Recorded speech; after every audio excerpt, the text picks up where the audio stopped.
Testing. All right, there we go. And this looks like it's all set. All right, this should be fun. It was said that this company was as good as buried, if not dead, at one point. Ever since those rumors and those speculations and that outlook, and this company going through so many different changes and dark times, let's not try and think about immortal. Sorry, I had to say it. But it looks like this company is anything but dead. And many of the people here this Saturday are going to show us why. Because if there's one thing you could talk about, a fighting spirit, a strong mentality to win by any means necessary, never say die attitude. What does that tell you? It tells you that that particular individual is hard to kill. Hello, everybody. Good evening, good morning, good night. Hello to you all whenever you might watch these either live or on demand. My name is Noah Foster, and I am a Simple Man. And welcome once again to another live Simplin prediction special, where tonight I'll be giving you my previews, predictions, and outtakes on Impact Wrestling's first pay-per-view of 2021, Hard to Kill. And it is a stacked card with some wild matches, a ridiculous tag team worlds collide main event, championship matches galore, and so much more. Before we get started tonight, I just want to encourage you all, if you want to join in the fun, I now host a predictions league for Impact Wrestling pay-per-views. So if you are new to Impact Wrestling or have been a long-time fan of Impact Wrestling, I encourage you to join in the predictions league. Like, share, subscribe, tell a friend too. Links in the description down below. And you have until 8 p.m. Eastern Standard Time Saturday night to join in the fun. And I would love to hear your opinions, your takes, your thoughts on anything you have regarding Impact Wrestling and what you think awaits them this coming year. With that being said, why don't we go ahead and get right into the discussion, because it is a stacked card of 8 matches with what was just recently announced for Countdown to Glory, their pre-show, a pre-show match. Let's go ahead and get right into that. So our first match is the following. As the walking weapon, Josh Alexander, he takes on the professional, Brian Myers. This match, of course, was brought on when Brian Myers demanded this past Tuesday. And by the way, this is being recorded Thursday night, January 14th, 8:03 p.m. Eastern Standard Time live. Figure those, again, who keep supporting this fun, simple channel I do. I hope you keep tuning in and letting your friends know, too. Anyway, this match was brought on when Brian Myers, Washington Scott D'Amore's office, demanded opportunity, but Josh Alexander, he came in because he had unfinished business with this man, thanks to one Karate Man that we'll talk about later, that got basically involved in their match when Josh Alexander basically started his singles run, considering the fallout from Turning Point. And it looks like now we're finally going to see this match come ahead. Brian Myers, little to his credit, has definitely had a much better streak here than he did in WWE. As, of course, he actually has some wins. He's being Swaggo. He's being Willie Mack. He's being Tommy Dreamer. He even recently beat TJP, which I couldn't believe. By hook or by crook, a win's a win, folks. With that being said, I look at this match. I think about Josh Alexander trying to break out on his own, seeing how the North kind of seems like a done deal at this point, considering Ethan Page, I believe now, is a free agent. And I think right now this match should go to the walking weapon. So I'm actually going to go with Josh Alexander here, pulling out the win, surprising the so-called professional. Though I know Brian Myers is very sly, underhanded, conceiving. He will pull out every trick in the book in the most professional manner, in his opinion. But I'm rooting for Josh Alexander, and I'm not even Canadian. But I feel Josh Alexander needs the win here, and we need to move on from this. All Brian Myers seems to do anymore is just talk, just wants to pick a fight. Sometimes seems like he can back it up, but only barely. Josh Alexander is a no-nonsense guy, and I think he, from his long tag team championship reign, will know enough to avoid the tricks of Brian Myers. Brian, good luck, but my pick here is Josh Alexander, which finally brings us now into the actual show. And talk about an interesting match to kick us off. It was back in January 2016 when a unique entity came onto the scene and basically gave out her proclamation to what her and her fellow members would stand for. Riddle me this, riddle me that. In this world, we're all mad. Decay, decay, decay.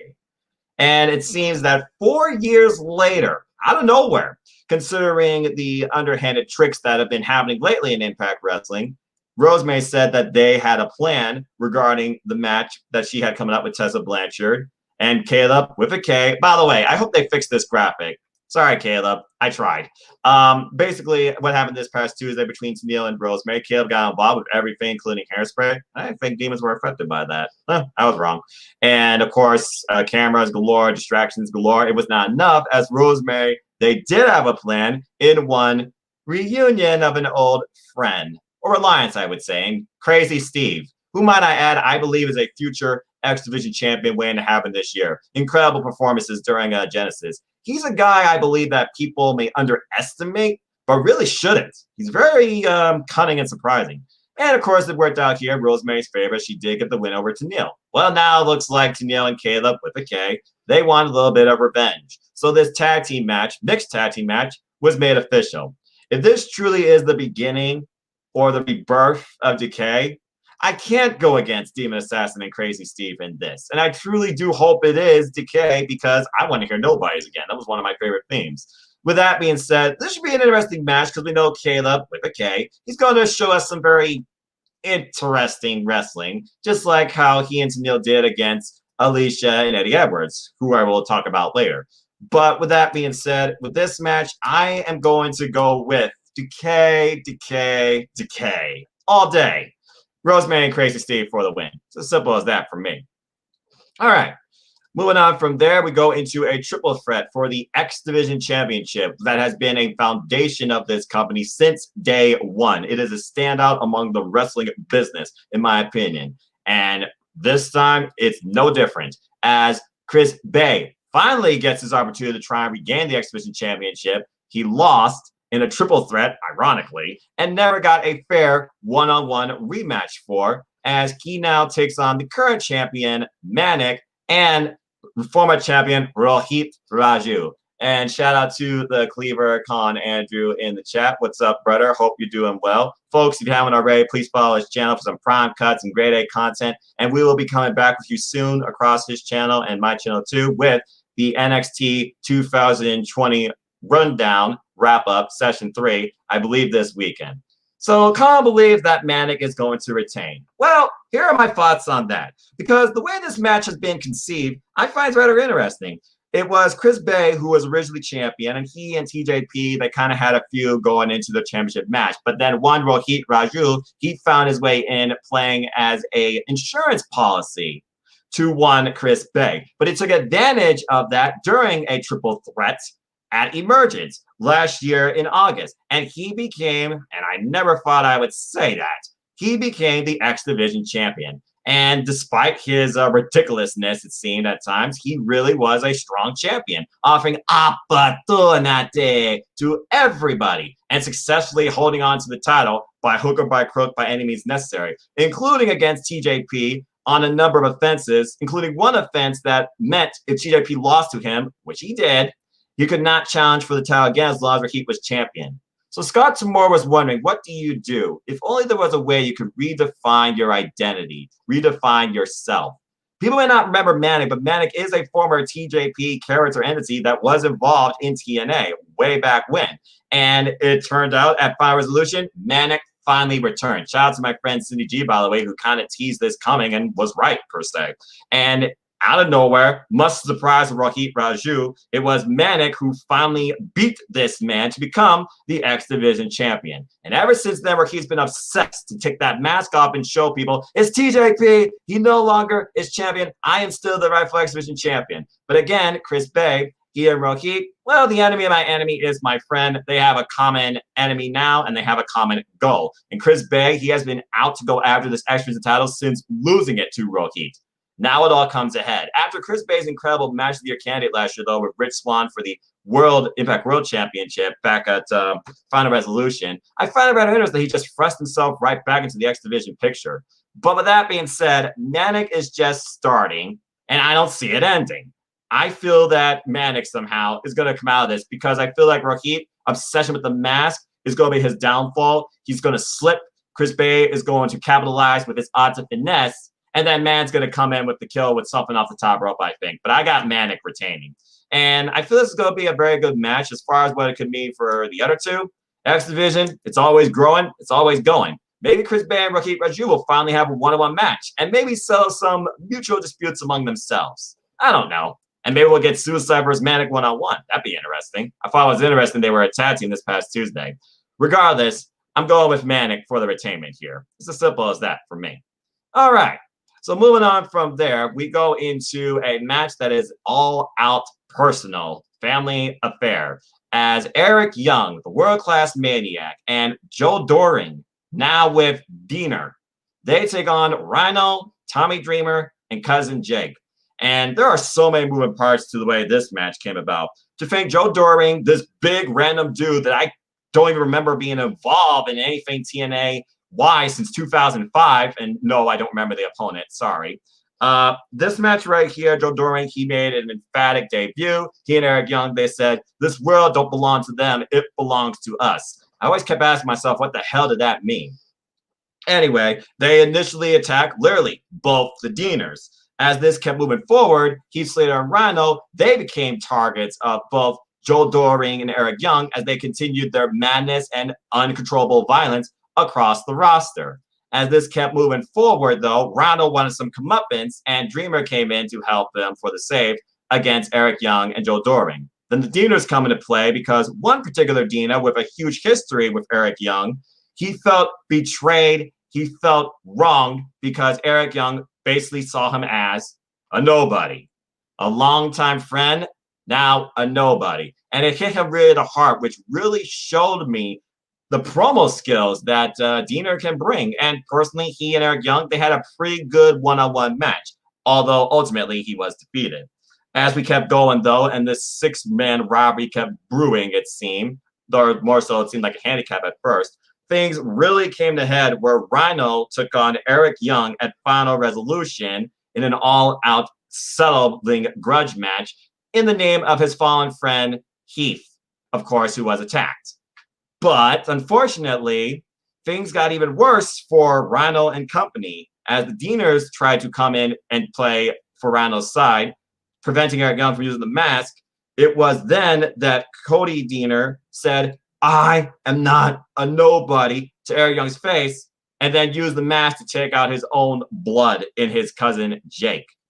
Eric Young looking shocked. He gets the win regardless for this match. And then as the weeks go on, we find this man shaved, baptized, redefined, brainwashed, you call it whatever you will. And now he rolls with Eric Young. So now we have this fearsome trio. And Tommy Dreamer stepped up to the plate on behalf of Rhino and cousin Jake, who has had enough of Eric Young's madness. Or did he? Because you would think maybe they get some momentum, go home show. Nope. It was Dreamer versus Young, and Dreamer got pile drive for his troubles. And it was Joe Doring, Eric Young, and Diener standing tall at the end.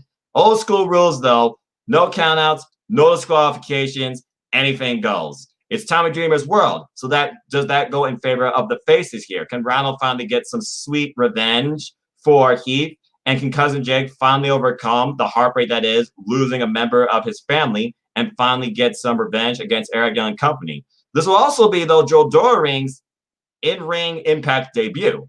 So I'm very curious what could happen here because this is a tale more so of two matches. I see the cousins duking it out, and I see Rhino and Doring. And then, of course, you have the leaders of the teams, in my opinion, in Dreamer and Young. And I'm sure Dreamer wants to get revenge against Eric Young for that pile driver.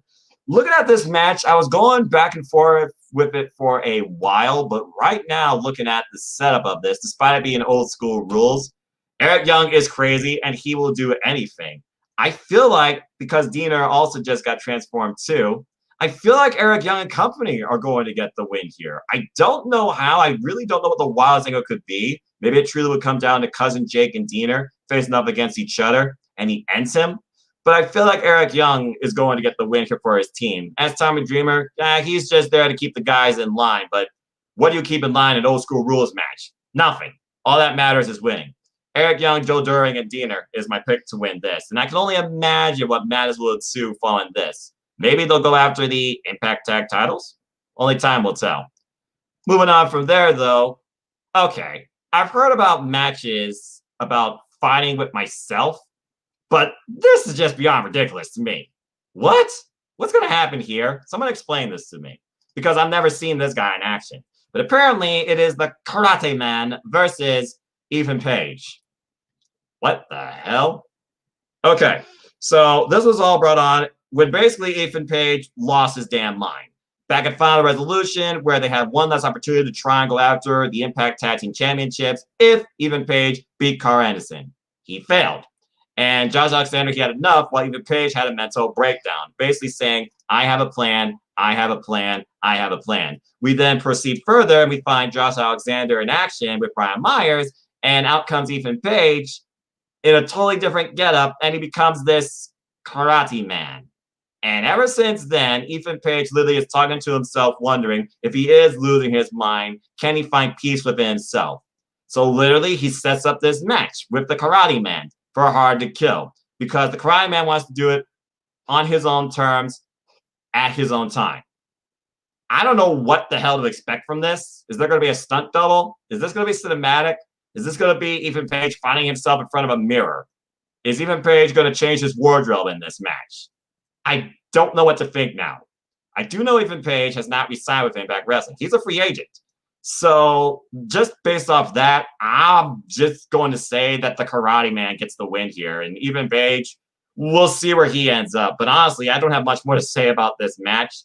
I'm confused, but I'm curious. That's all I have to say about that. Karate Man for the win. Yeah. Moving on from there, though, you talk about rivalries born and brewed in wrestling forever. Like, you feel like you're going to fight the same person forever. I feel like this one takes the cake. Is this really the end? Or is this just a new beginning? What the hell is going to happen here? What are these two men going to do that they haven't done to each other already? Well, 2 and 1, because Sami Callihan has backup.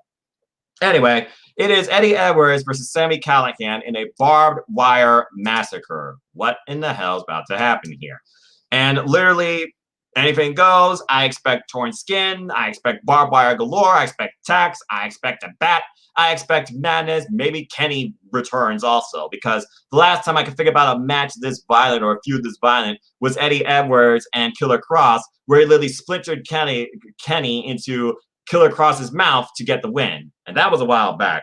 But honestly, this goes way back. And honestly, this is when Eddie Edwards lost his damn mind after Sami Callihan took a bat and a chair and basically took out Eddie's right eye. And since then, these two have had nothing but hostilities against each other. Every opportunity they could get to fight each other, it's always resulted in violent breakdown. And things now really have gotten personal with the help of Ken Shamrock in Sami Callihan's corner, especially this past Tuesday, where Alicia was trapped and basically saw her man get brutalized once again with the bat while wrapped in barbed wire around a steel fence. So a couple things here. Is Ken Shamrock going to be involved in this? Is Alicia Edwards, who is fearless, but I think a little bit way out of her comfort zone, going to get involved here as well? Do the wild couples stand together? Can they overcome this maniac and the world's most dangerous man, which I'm sure will be in Sami Callihan's corner, just like they did against Davey Richards and Angelina Love way back when in a bygone era? I look at this, I think about Eddie Edwards as truly the heart of Impact Wrestling. But Sami Callihan is the draw. And he just re-signed a new contract with Impact Wrestling. It's his company. It's as simple as that. But he also is a former Impact World Champion. Both these men are. Sami Callihan just coming off a loss to Rich Swann, by the way, to try and get back the title.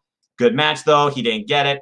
Eddie Edwards, he's a former Impact World Champion, but we all saw how he lost that to Eric Young. I don't know what to say about this match. The possible that there could be no winner. Could the ref actually stop this? How crazy could this get? But considering last year Hard to Kill, Sami Callihan came in as champion and lost. I feel like everything he's given to this company, he deserves the win. But Eddie Edwards has not been able to overcome this guy at all, it seems, and he owes the man a receipt. So with that being said, because I don't feel like it's going to be the end for these two, it's just going to be a different continuation, I'm actually going with Eddie Edwards for the win. I feel Eddie Edwards is finally going to use that bat against Sami Callihan, take his eye out, and then pin him in the middle of the ring, maybe while he's wrapped in barbed wire, maybe through a barbed wire plywood board. But someone tells me right now that Eddie Edwards needs to win this. And honestly, Alicia, she might get involved. Maybe she'll low blow Ken Shamrock. But Eddie Edwards, in my opinion, needs to win more here. Because what does Sami gain? He's already had an opportunity to go after the Impact World Championship. And honestly, if he ends Eddie, what's his next feud going to be? It's not like he and Ken are going after the tag titles. So I got to go with Eddie Edwards here for the win. But this is probably going to be the most violent match so far this year, considering we just started. But, you know, I'm just saying.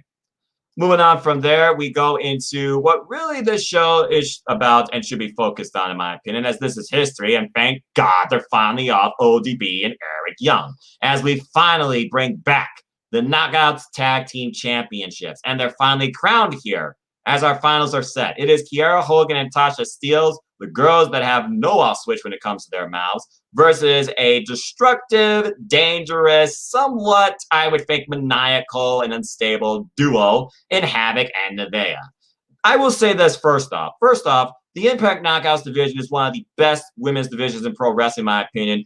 Everybody is their own character defined. Everybody seems to have a partner. They give the women 2 or 3 segments or 2 matches a night, it seems, and nobody feels like they're just here or at the wayside. It's probably the most diverse, dynamic, defined women's division out there outside of Stardom. And I'm hoping this is what AEW can become after what I saw in the waiting room, but I digress. Anyway, let's go ahead and look back at how we got to this, all right? So a tournament, of course, was announced back in late October, and of course, the teams were made. We had Tennille Dashwood and Alicia, begrudgingly, and that didn't work out so well. We had Havoc and Nevaeh, who, of course, beat them. And then, of course, we have my favorite going into this whole thing, Killer Kelly, because she is women's wrestling. It is ring comp, respect. Killer Kelly, Renee Michelle, I was hoping they would go over, but it's hard to go against Grace, who, of course, is the former Impact Knockouts champion. And then she brought back Jazz, who I thought was retired. Jazz and Grace went over on her. Kiera Hogan and Tasha Steelz, they beat the Sea Stars with Ashley Vox and her sister making their Impact debut, a very well-known tag team and tag team champions of a different promotion. And of course, Deonna Purrazzo and Kimber Lee, they took on Taya and Rosemary, and they lost out immediately. Taya and Rosemary, though, they were lost out of this tournament thanks to interference by Deonna and Kimber Lee, which of course allowed Kiera and Tasha to make it to the finals. And then on the other side of the bracket, having Nevaeh, they overcome Grace and Jazz, which kind of surprised me. And that, of course, set up our finals. So here we are. So with that being said, I look at both these teams. I look at what could happen next. I look at maybe Ivelisse and Diamante watching on from afar and bigger things to come. Many people I know have already said they believe that Kiera Hogan and Tasha Steelz, they have this thing in the bag. They feel like they can own this division. They own themselves, it seems, in the ring. They own their characters, and they will do anything to win. Many people believe they have stronger chemistry, too. But having Nevaeh, they've known each other for years beyond Impact Wrestling. So do I go with the more wild, spontaneous, reckless team, I feel like, or the more dangerous, destructive team that is way less talk and a lot more action? I look at this and I think about Kiera Hogan and Tasha Steelz finally going away from that money clip thing, and I guess Hernandez is no longer chasing them. But I look at having Nevaeh, who have really had this one focus and goal, despite the fact Havoc brought back freaking Father James Mitchell. Damn it. With that being said, I am going to say that our new inaugural in this era, Knockouts Tag Team Champions, are going to be... I'm going to go with Hogan and Steelz. I can see them really bringing these titles to the forefront with their characters, shining them, styling them, profiling them. Everybody's going to want to come after them because they're so freaking obnoxious. So with that being said, I feel like right now they're the better pick to win. Oh, sorry by the way for that comment being there the whole time. But yeah, I think Kiera Hogan and Tasha Steelz, they do deserve it more. I think they want it more, honestly. And I don't think it will feel right if they don't win it. So I'm going to go with them. Good luck to both teams. This should be a really good match. With that being said, focusing on more women's action, we now go into the Knockouts Championship as Wrestler of the Year and Knockout of the Year, Deonna Purrazzo, as we live in the era of the Virtuosa. She now defends her Knockouts Championship against La Roya Loca and the former longest reigning Knockouts Champion of all time, I might add, Taya Valkyrie. To think, Taya Valkyrie lost this title last year in February to Jordan Grace. Jordan Grace was a very strong champion, though, and she lost it to Deonna Purrazzo, where really I think Impact Wrestling was redefined into a much better product in an incredible match at Slammiversary. Following that, one of the best matches last year in Impact Wrestling, 30-minute Iron Man match. Follow-up from there, Deonna successfully retained, and she's now overcome the likes of Su Yung twice, and Rosemary. She's on a roll, and with her curator in her corner, things should be going her way. But now there might be another factor in play here with one Susan. What the hell am I watching? But that being said, Rosemary, I'm sure she's going to have a plan. Maybe her and Crazy Steel will be involved in this too. But I just want to focus on these two because these two right here, they are sure to put on an absolute classic. And I am really looking forward to this match. But are we living in the era of the Virtuosa just starting? Or is La Loca going to once again regain her throne? I look at the dynamic with Ty and Rosemary, and they were actually my pick originally to win the Knockouts Tag Team titles. I feel like that still could be a thing. But if Deonna Purrazzo is going to continue her way and her legacy through this division, I feel like she has to retain. In my opinion right now, I feel there's more going for Deonna Purrazzo continuing her run as champion with the curator in her corner and this Susan storyline now in play as well. I feel that everything's going to go Deonna Purrazzo's way. No offense to Taya Valkyrie, but I feel Deonna needs to retain here. Taya, I'm sure that she can do something more with Rosemary. Maybe Taya can take on Susan or something like that. By the way, if y'all didn't see Kimberly and Taya Valkyrie, really good match. Kimberly, you are a very good wrestler. But in my opinion, I'm not going against the Virtuosa right here. I'm going with Deonna Purrazzo for the win. Honestly, in my opinion, Deonna Purrazzo, she's never looked better. And I think never felt more comfortable. And honestly, I feel she's a very strong, great fit for a continuing long-reigning Knockouts champion. Heck, maybe she can even surpass Taya Valkyrie. Only time will tell. But Deonna to retain. Which leads me now into the Worlds Collide six-man tag main event. As the AEW World Champion, Kenny Omega and his partners, the Good Brothers, in the Impact World Tag Team Champions, Big LG, Luke Giles, and Carl Anderson, the Machine Gun. They take on Impact World Champion Rich Swann and former Tag Team Champions of Impact, the Motor City Machine Guns. And to think, this match is just a little over a month truly in the making as far as we know, but as far as Doncaus goes, it's 37 years. Because again, they make history. So let's figure about this. Back at last year at AEW's Winter is Coming special, Kenny Omega finally defeated Jon Moxley to become the AEW World Champion with help of Don Callis, who was on commentary. The two were out of the building, and they literally shocked the world, and Kenny Omega, I think, starts to change the world. As Don Callis claims, we will tell you what is next Tuesday night on Impact Wrestling.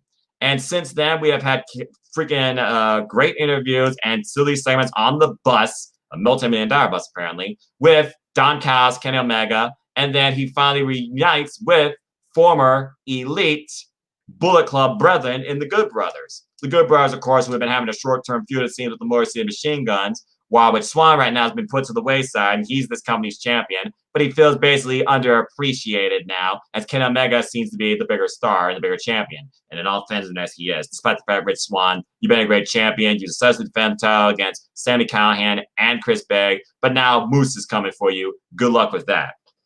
With that being said, things really came ahead with an all-out brawl as Carl Anderson lost to Rich Swann this past Tuesday, and we end off the year with a brawl melee backstage, running down, of course, this wild card.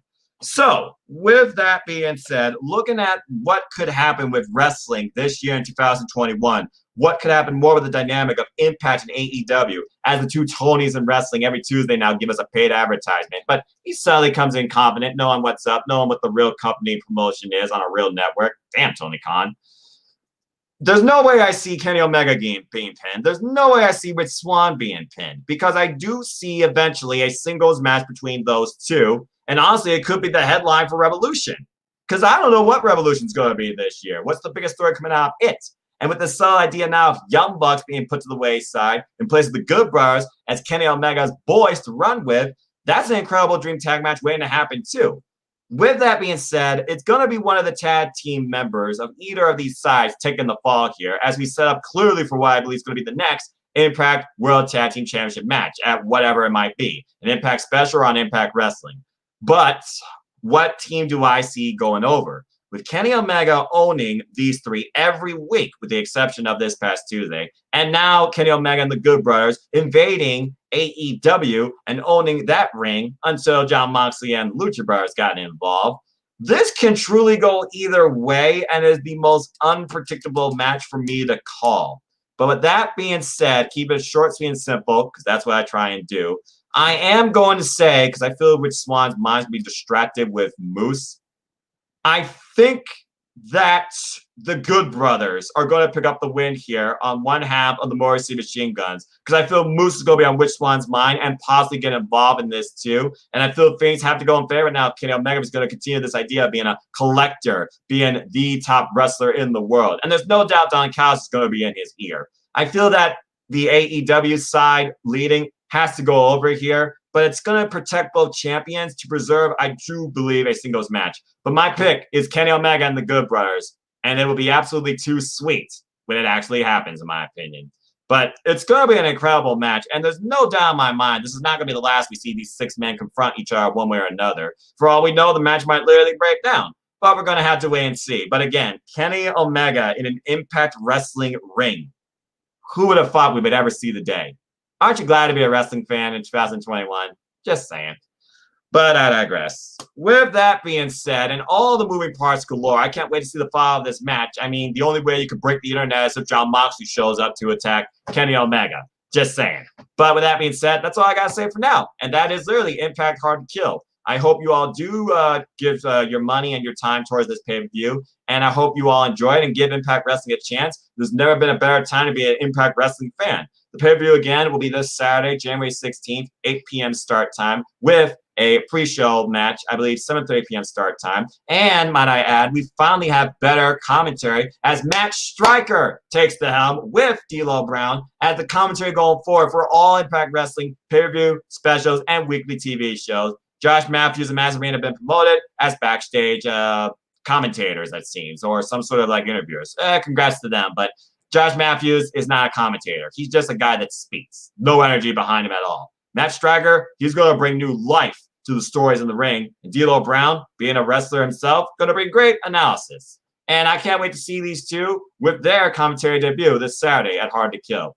With that being said, that's all I have. Thank you so much for tuning in. What are you most excited for this Saturday in Impact Wrestling's Hard to Kill pay-per-view? Is it your first time watching Impact Wrestling? Are you going to try it, give it a chance, going to check it out? Are you a fan of AEW or Impact? What do you see about these two companies come this year? What do you want to see from these two companies come this year? Would you like to see the Knockouts collide with the AEW Women's Division? Would you like to see Deonna Purrazzo take on Hikaru Shida? Do you want the Young Bucks versus the Good Brothers? Should we get a 6-man with Jon Moxley and the Lucha Brothers taking on Kenny Omega and the Good Brothers? Does Rich Swann eventually invade AEW and take out Kenny Omega? Maybe regarding what happens here. There's so much unlimited possibility and dream match scenarios with Impact Wrestling and AEW this year. Only time will tell. But that's all I got to say for now. So thanks again for tuning in. And if you want to know more about me, know this. I'm just a simple man and a lifelong fan of wrestling. So please support my friends. Support your wrestling outlets, big and small. Support all my affiliates and all their associated channels. I will be with the Cleveland Ninja again this weekend for NXT Session 3, Wrap Up 2020. And shout out to my AEW family on Twitter. I'll be working again with Cindy pretty soon on her projects in the Stratosphere. Follow her new venture, by the way, Adventures in Wrestling. Great stories of wrestling. And the Sauce Wrestling Show, me and my boys from Ohio, we'll be picking up that again soon. There will also be a special AEW Spark Reignited to kick us off for 2021, as I will be reviewing both weeks of New Year's Smash and wondering what's to come from All Elite Wrestling.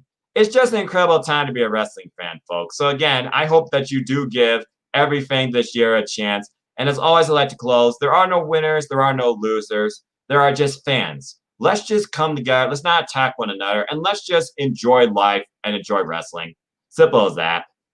With that being said, I thank you so much for tuning in to this. Whenever you choose to, whenever you can. Please like, share, subscribe, comment, tell a friend. Hit the bell until the next video goes on this channel. Hit the subscribe button. Help me keep growing this channel. Shout out to 173 of you. That's been way most fun. YouTuber creator's journey. It's not letting up anytime soon. I'll be back very soon with Royal Rumble coverage. There will be a civil tag regarding Hard to Kill. Maybe with Cindy. We'll see. And also, I will be back with New Beginning preview and coverage as well. That's why I didn't do anything regarding New Year's Dash, because I was unsure about New Japan Pro Wrestling. But it's good to know they're still doing things in the safest manner possible. And boy, do they still have a lot to come and a lot to think about too.